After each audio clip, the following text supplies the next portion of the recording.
Everyone and welcome to instant biology by doctor Neela. मैं फिर से आ गया हूँ आपके बीच में एक बहुत ही इंपॉर्टेंट इन्फॉर्मेशन लेकर के। आप में से जो भी स्टूडेंट्स डिपार्टमेंट ऑफ बायोटेक्नोलॉजी के आरए प्रोग्राम में इंटरेस्टेड हैं, यानी कि रिसर्च एसोसिएटशिप के प्रोग्राम में इंटरेस्टेड हैं, तो आपके लिए एक गोल्डन अपॉर्चुनिटी है, क्योंकि डिपार्टमेंट ऑफ बायोटेक्नोलॉजी का आरए प्रोग्राम का नोटिफिकेशन आ चुका है, कल ही आया हुआ है। तो मैं इस वीडियो में आपको सारी डिटेल्स दूंगा कि आपको किस तरीके से अप्लाई करना है, क्या चीज़ों का ध्यान रखना है, क्या चीज़ें इंपॉर्टेंट हैं और क्या डेडलाइंस हैं इससे एसोसिएटेड। तो जैसा कि आप देख पा रहे हैं कि मैं डिपार्टमेंट ऑफ बायोटेक्नोलॉजी की वेबसाइट के ऊपर हूँ। वेबसाइट का नाम आप यहाँ से देख सकते हैं, ra.dbtindia.gov.in। इसको मैं डिस्क्रिप्शन सेक्शन में भी दे दूंगा इस वीडियो के, ताकि आप डायरेक्टली अप्लाई कर सकें। अपार्ट फ्रॉम दैट, इससे रिलेटेड एक पीडीएफ भी है जो मैं टेलीग्राम ग्रुप के ऊपर अपने अपलोड कर दूंगा। टेलीग्राम ग्रुप का भी लिंक डिस्क्रिप्शन सेक्शन में दिया हुआ है, तो मैं रिकमेंड करूंगा कि आप ज़रूर टेलीग्राम ग्रुप ज्वाइन कर लीजिए, क्योंकि वहाँ पे और भी जॉब अपॉर्चुनिटीज़ वगैरह के बारे में इन्फॉर्मेशन मैं देता रहता हूँ। तो चलिए वीडियो शुरू करते हैं। उससे पहले एक हम्बल रिक्वेस्ट है आपसे कि आप ज़रूर इस चैनल को सब्सक्राइब कर लीजिएगा और वीडियो को लाइक करिएगा, ताकि हम और मोटिवेटेड रहें आपके लिए बेहतर कंटेंट प्रोवाइड करने के लिए। तो चलिए, अगर हम नीचे स्क्रॉल करें तो आप देख सकते हैं कि जो DPT-RA की जो फेलोशिप होती है वो एक तरीके की पोस्ट डॉक्टरल ट्रेनिंग होती है, और इंडिया का जो ब्रेन है वो इंडिया में ही रहे, इस चीज़ के लिए डिपार्टमेंट ऑफ बायोटेक्नोलॉजी ने इस फेलोशिप को लेके आया है। तो अगर आप नीचे यहाँ पे स्क्रॉल करेंगे तो ये अनाउंसमेंट दिया हुआ है, कॉल फॉर एप्लीकेशन 2023-24, और ये कॉल नंबर 2 है। कॉल नंबर 1 पहले आ चुकी है, तो कॉल नंबर 2 है ये। जैसे ही आप इसके ऊपर क्लिक करेंगे आप एक PDF डाउनलोड कर पाएंगे। मैंने ऑलरेडी आपके लिए डाउनलोड कर रखी है। तो आप इसको देखेंगे कि award of DBT research associateship DBT-RA, ये कॉल नंबर 2 है। DBT रिसर्च एसोसिएटशिप के लिए ये पूरा फॉर्म है, पूरी डिटेल्स हैं। सबसे पहले हम लोग एलिजिबिलिटी क्राइटेरिया के बारे में देख लेते हैं।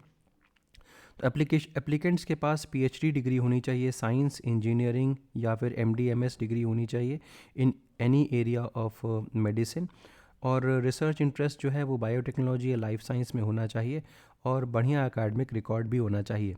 इसके अलावा जिन स्टूडेंट्स ने अपनी PhD MD MS की थीसिस सबमिट कर दी है, अभी सबमिटेड मोड में है, वो भी अप्लाई कर सकते हैं, लेकिन उनको जब तक उनके पास हाथ में डिग्री नहीं आ जाती तब तक उनको लोअर फेलोशिप के ऊपर रखा जाएगा।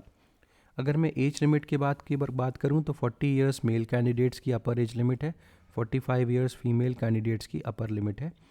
एम्प्लॉयमेंट की बात करूं तो applicant who are employed at the time of application, अगर मान लीजिए आपके पास कोई एक जॉब है, परमानेंट है या कॉन्ट्रैक्चुअल है, आप तब भी अप्लाई कर सकते हैं, बट आपको अपना एम्प्लॉयमेंट छोड़ना पड़ेगा, you will have to relinquish it. Next अगर मैं बात करूँ तो टेन्योर ऑफ फेलोशिप कितना है, 2 साल का पीरियड है, और इसको जो 2 साल का पीरियड है इसको एनुअल रिन्यूअल के तौर पे देखा जाना चाहिए, यानी कि पहले साल को आपको चेक किया जाएगा कि आपका कितना परफॉर्मेंस है, क्या परफॉर्मेंस है, फिर सेकेंड ईयर फिर यही चीज़ होगी, और एक्सेप्शनल केसेस में इसको बढ़ा करके 4 साल भी किया जा सकता है। दूसरी चीज़ जो जनरल गाइडलाइन है कि यहाँ पे किसी भी जो कैंडिडेट है वो अपने करियर के दौरान एक ही बार ये फेलोशिप अवेल कर सकता है। ये इंडियन इंस्टीट्यूट्स में या इंडियन एकेडमिक इंस्टीट्यूशंस या नेशनल लेबोरेटरीज़ में ही अवेल की जा सकती है। इसके अलावा सेम इंस्टीट्यूशन में जहाँ से आपने PhD की है या MD या MS किया हुआ है, वहाँ से आप इसको अवेल नहीं कर सकते। कोई भी मेंटर 2 DBT-RA फेलोज से ज़्यादा एक बार में नहीं रख सकता। इसके अलावा मेंटर के पास भी बढ़िया रेगुलर एकेडमिक रिसर्च पोजीशन होनी चाहिए, जो कि किसी भी इंस्टीट्यूट में इंडिया में हो सकती है, और उनके पास भी PhD MD या MS की डिग्री होनी चाहिए। सुपर एन्यूटेटेड जो फैकल्टी हैं, यानी कि ऑनररी प्रोफेसर्स हैं, एमरिटस प्रोफेसर्स हैं, साइंटिस्ट हैं, DBT डिस्टिंग्विश्ड प्रोफेसर्स हैं, ये भी ले सकते हैं स्टूडेंट्स को, as long as they can demonstrate that the resources and labs are available to them. ठीक, नेक्स्ट, नॉर्थ ईस्ट रीजन के स्टूडेंट्स के लिए ये बेनिफिट है कि वो कहीं पर भी, किसी भी इंस्टीट्यूट, किसी भी यूनिवर्सिटी में वर्क कर सकते हैं। ये एक एड ऑन है नॉर्थ ईस्ट रीजन के स्टूडेंट्स के लिए। Research grant can be used for minor equipment, consumables, contingencies and domestic travel under the programme. तो कितनी फ़ेलोशिप मिलती है यहाँ पे मैं आपको बता दूँ कि 55,000 रुपये फ़ेलोशिप मिलती है।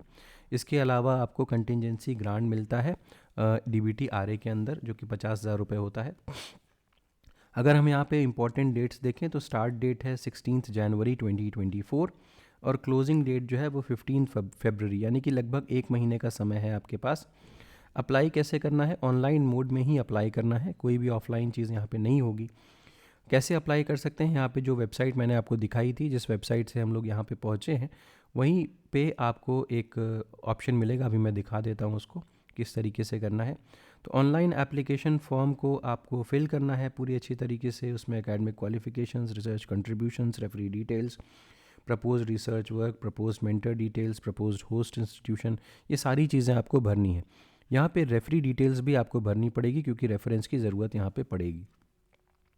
नेक्स्ट अगर मैं बात करता हूँ तो documents to be submitted along with online application form, कौन कौन से डॉक्यूमेंट सबमिट करने पड़ेंगे?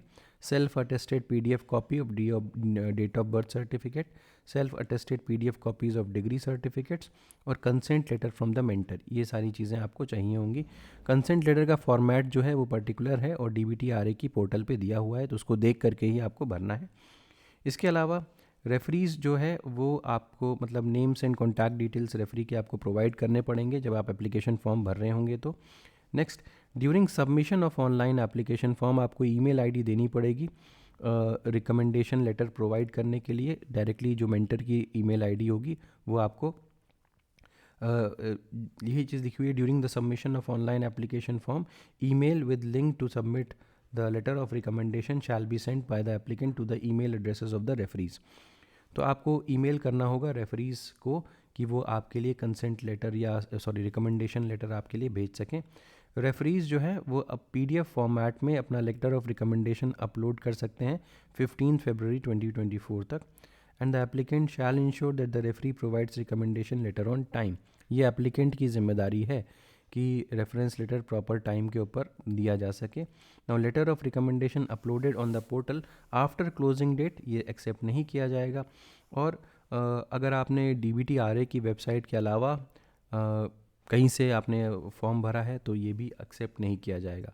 कॉन्टैक्ट इन्फॉर्मेशन यहाँ पे दिया हुआ है, आप इसको चेकआउट कर सकते हैं। अगर आपको किसी भी तरीके की कोई डिटेल चाहिए हो तो ये इनकी ईमेल आईडी है और ये इनका कॉन्टैक्ट डिटेल्स हैं, ये देख सकते हैं। अब वापस आता हूँ इस वेबसाइट के ऊपर, आपको अप्लाई किस तरीके से करना है।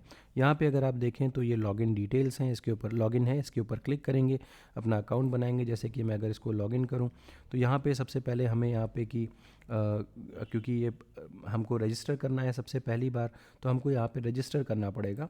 ऐसे पहले बैक जाएंगे और उसके बाद आप यहाँ पे इसको रजिस्ट्रेशन के लिए आप link new applicants common login URL for current fellows and their mentors as well as new applicants, तो न्यू एप्लीकेंट्स को भी यहीं पे क्लिक करना है।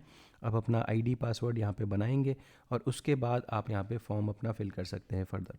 ठीक, तो उम्मीद है कि ये वीडियो पसंद आया होगा। पसंद आया तो इसे ज़रूर लाइक करिएगा, चैनल को सब्सक्राइब करना ना भूलिएगा, बेल आइकन को ज़रूर प्रेस करिएगा और अपने फ्रेंड्स के साथ ज़रूर शेयर करिएगा। Thank you so much and have a good day.